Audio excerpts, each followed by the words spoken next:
all the members of Arts, all my juniors and all the guardians present here. Very good afternoon to all. বাংলায় বলছি তো class 10 নিয়ে সবার যেটা hype থাকে ক্লাস 10 এ board class এমন কোনো টাফ ক্লাস না। আর আমি ক্লাস 9 এ ম্যানেজমেন্ট ছিলাম জেএমবি বোর্ড স্টুডেন্ট বিহারে ছিলাম।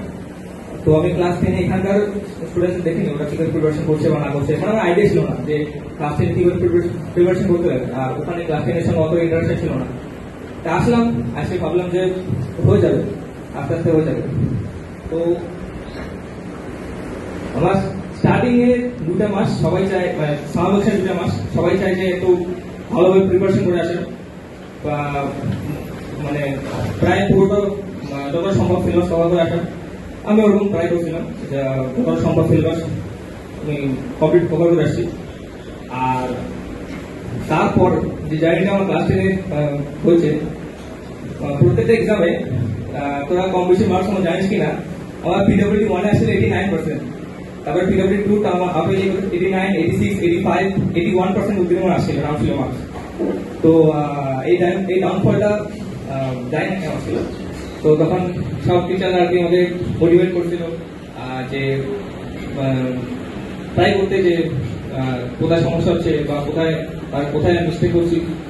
অনেক স্টুডেন্ট দেখছি যে ওরকম ওই পজিশনে গিয়ে হোপ ছেড়ে দেয় যে আমার দ্বারা হবে না। বাট আমি ওই পজিশনে গিয়ে কোনো হয়নি, মানে ডিমোটিভেট হয়নি, ডিপ্রেস হয়নি। আমি ভাবছিলাম যে হ্যাঁ হয়ে যাবে, ট্রাই করলে হয়ে যাবে।